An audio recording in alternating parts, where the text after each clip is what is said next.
Hello friends, ఈ దీపావళికి మేము రోజు చేసుకునే స్వీట్స్లా కాకుండా కొత్త రకం స్వీట్స్ తయారు చేసామన్నమాట. అది ఇటాలియన్ డెజర్ట్. దాని పేరు వచ్చేసి సాఫ్ట్ నోగట్. చాలా బాగా వచ్చింది. మీరు కూడా ట్రై చేయండి. ఎలా చేసుకోవాలో ఇప్పుడు చూద్దాం. గ్యాస్ మీద స్టీల్ బౌల్ పెట్టుకొని ఫస్ట్ బటర్ వేసుకోండి. బటర్ని ఇలా కరిగేంత వరకు అలా అలా కలపండి. దాని తర్వాత మ్యాష్ మెలో యాడ్ చేయండి.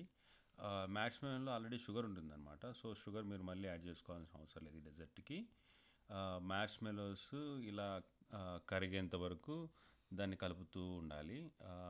కలిపిన తర్వాత బాగా కరిగిన తర్వాత మనం పాలు కలుపుకోవాలి. పచ్చి పాలనే కలుపుకోండి. మేము కూడా ఇక్కడ ఒక గ్లాస్ పచ్చి పాలు కలిపాము.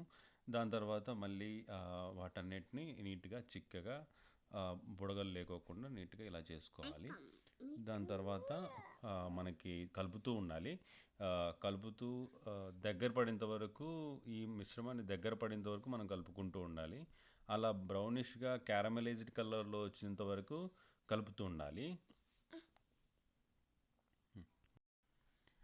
తర్వాత మిక్స్డ్ డ్రై ఫ్రూట్స్ని యాడ్ చేయండి. యాడ్ చేసి క్యారమెలైజ్ అయిన మన మిశ్రమానికి కలిపేయండి. కలిపిన తర్వాత ముందు మేము ఒక ప్లేట్లో గీ కోట్ చేసి పెట్టుకున్నాం అనమాట. ఆ ప్లేట్ మీద ఈ మిశ్రమాన్ని వేసేయండి. ఇలా అయిన తర్వాత దీన్ని ఒక 3 అవర్స్ అలా రిఫ్రిజిరేట్ చేసి పెట్టుకోండి. రిఫ్రిజిరేట్ చేసిన తర్వాత బయటికి తీసేసి ఇలా పీసెస్గా కట్ చేయండి. చాలా బాగా కట్ అయ్యాయి పీసెస్ మాకు. ఇలా పీసెస్ సాఫ్ట్గా ఉంటాయన్నమాట. మేము సాఫ్ట్గానే చేసాము, ఎందుకంటే మా పాప శ్రీహాకి సాఫ్ట్గా ఉంటే తను చాలా ఈజీగా తింటుందన్నమాట. అందుకే మేము ఇలా సాఫ్ట్గా ఇచ్చాము, కానీ టేస్ట్ మాత్రం చాలా బాగా వస్తుంది.